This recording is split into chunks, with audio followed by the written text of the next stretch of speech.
You want to start with questions? That's a much better way to.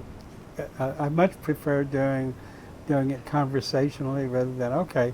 Here's the story of Ganas. Yeah, Sure. absolutely. Well, since we watched the interview this morning, I had one question in particular that I think is kind of a Sure. good one because Great. it's about the very beginning. I'm curious About the. very, very beginning of Ganas. Okay. I'm curious, how did you know each other?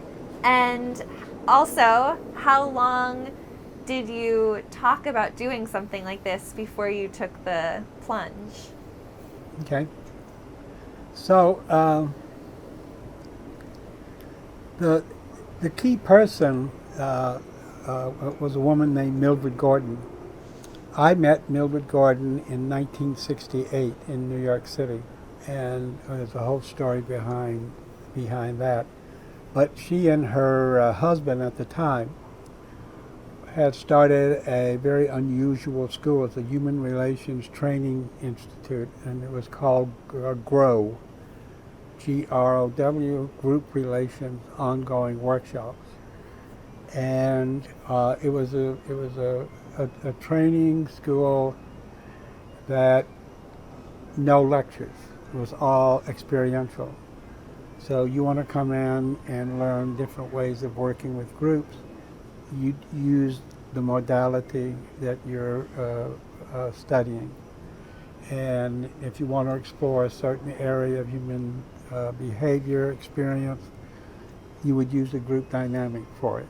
So it was constant. It was experiential from the very beginning, and it was very radically organized, et cetera, which is exactly what I was looking for at that time in my life. Mm-hmm. And to make the long story short, so we get to the actual answer to your question, the school ran for about 5 years and got into a political fight. Well, we're politically attacked by the New York State Psychological Association, and one thing led to another thing, and Ed and Mildred, Ed was her husband, decided they would let go of the program, and they had a daughter who was 13 and things were not going really great for her, et cetera, and they decided to move to Arizona, and I decided to go with them.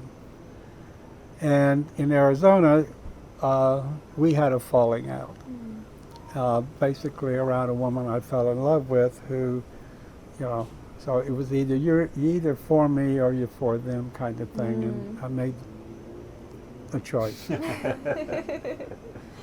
And then she and her husband divorced, and then she ended up with a young man who Jeff, who was attracted to her for her teachings and stuff like that, her thinking. And they ended up in San Francisco. Then in San Francisco, they hooked up with Susan, who came out on a part of her medical school training, and they met several other people, and so they were in the Bay Area. So the school was 68 to like 72. We were in Arizona up to about 75. So, and they were in San Francisco like 76 to 79, and I ended up in Austin, Texas, at that time.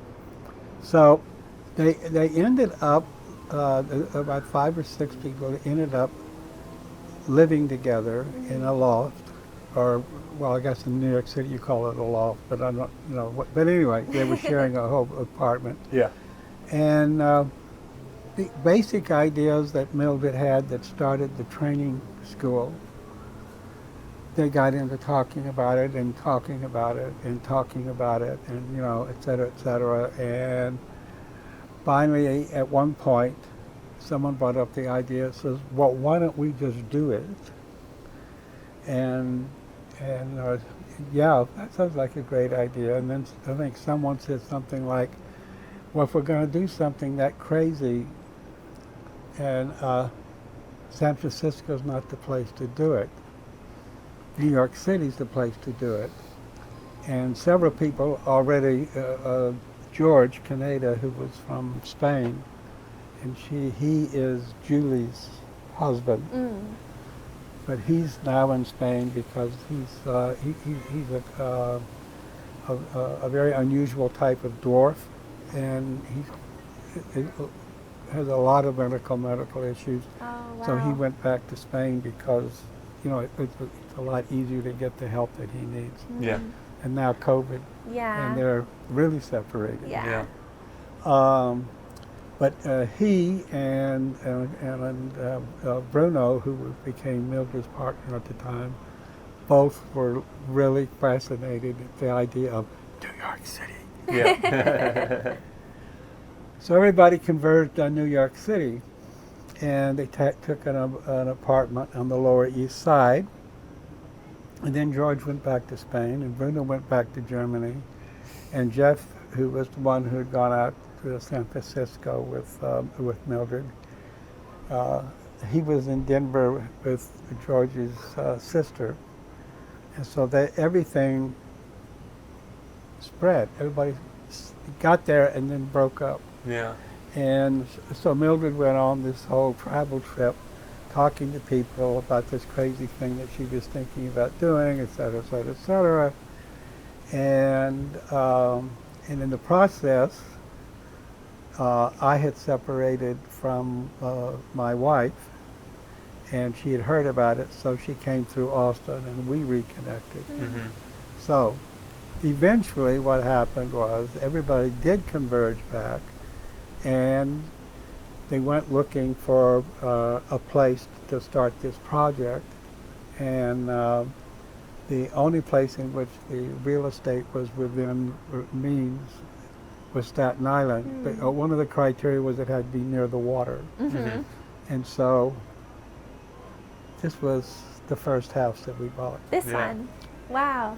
And it was it 6 of you at the start? How many was actually in the first house? How many people then? Because there's a lot of different names flying in and out. Okay. Well, you say one of the things is that as soon as we got here and set up shop, there's so many things to bring in here. Okay. So I'll just start with your question. Yeah. So it was July 1st, 1980 is when we moved in to this building. Yeah. We had only the top 2 floors. Okay. The owner had 90 days on the bottom 2 floors. Oh, wow. Yeah. That extended out into 9 months. Ah. So there was Mildred and Bruno, George, me, Anna, who is George's sister, and then another guy who never actually became a part of the group, but he knew everybody. His name was Capal. And then there was Julie, lived in Manhattan, and she was Capal's girlfriend at the time. Mm-hmm. So that was like the starting thing. And Right. then a guy named Alfonso came from Spain, who was a friend of George's. And then this person came, and then that person came. And within, let's say, 81, I would say that within a year and a half, we had 16 people living in this house. Wow. Wow. Okay, like where you're right now, there were about 3 Yeah. people. Okay. And this is a 3-story house, correct? Or 2? Well, Ground floor and then it's 2. It's a multi-family dwelling, Yeah. so there's this floor, and then there's this floor, and then there's 2 more floors. Oh, Okay. 2 more. Okay. Okay. Yeah. And the upper 2 floors, one floor was a 1 unit, and the one above it was a 3rd unit, Yeah. and that was a unit downstairs. Yeah. But we kept, adjusting things, et cetera, et cetera.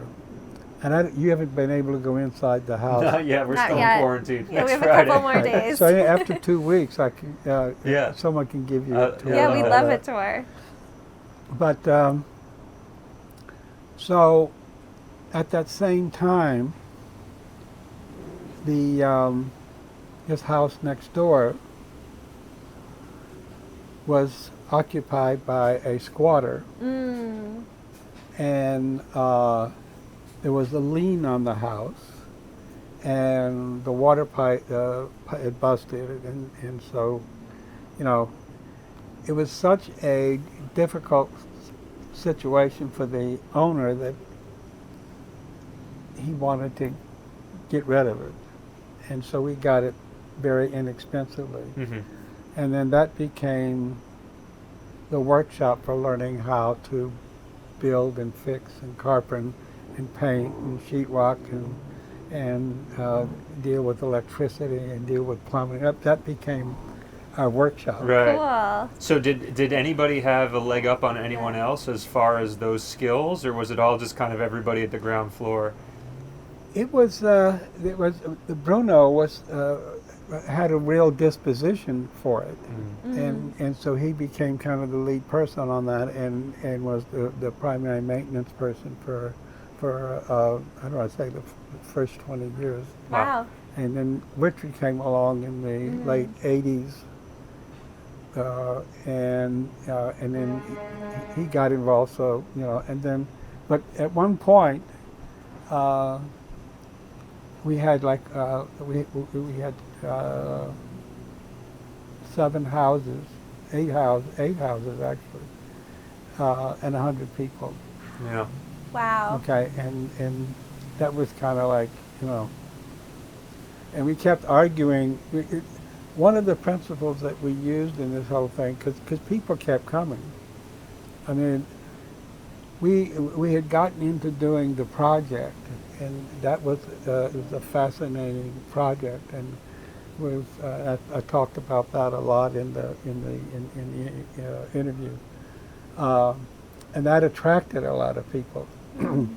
And so it was a very, very dynamic energy, that was going on, and people were sharing all kinds of stories about themselves and looking at themselves and looking at each other, and then at the same time we got this house, and then we got that house, and then the house back there, we bought that house.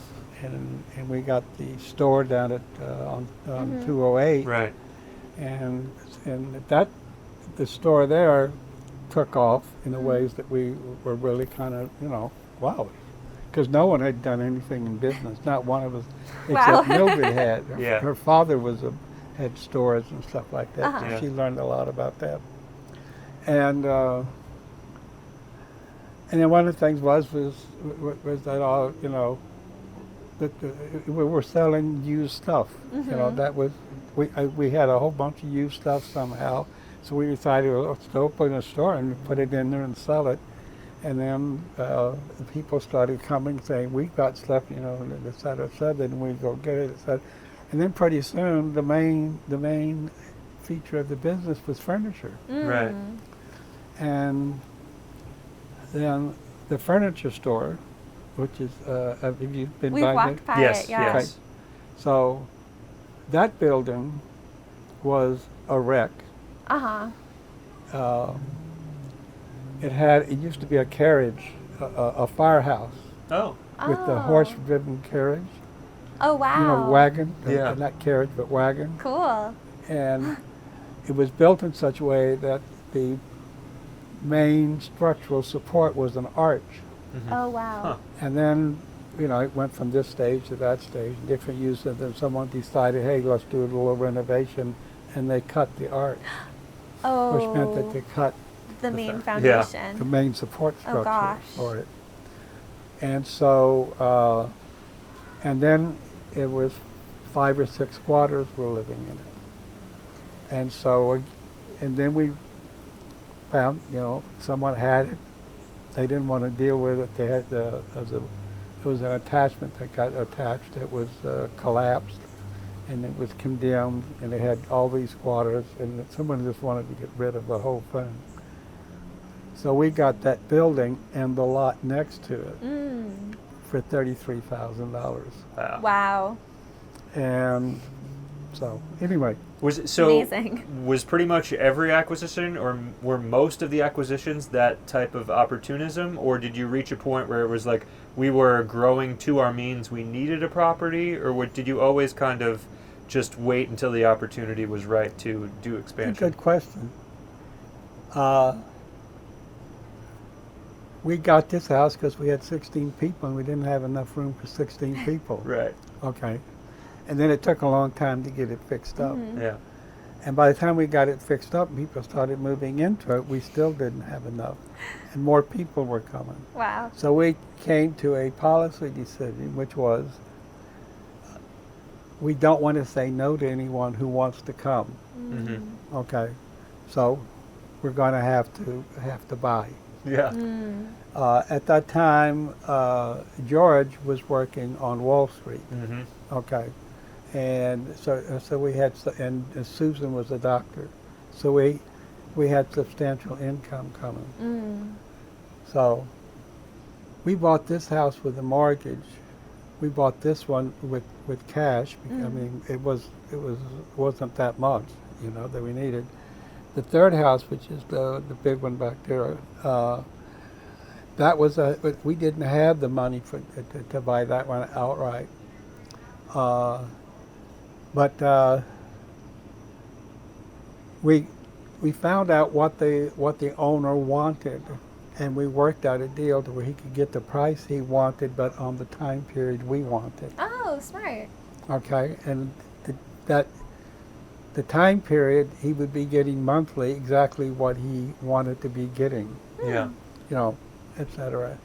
And so, but every other house that we bought, we paid cash for Mm. because we had the capital to do Yeah. that. And every building that we bought, we bought with cash. Yeah.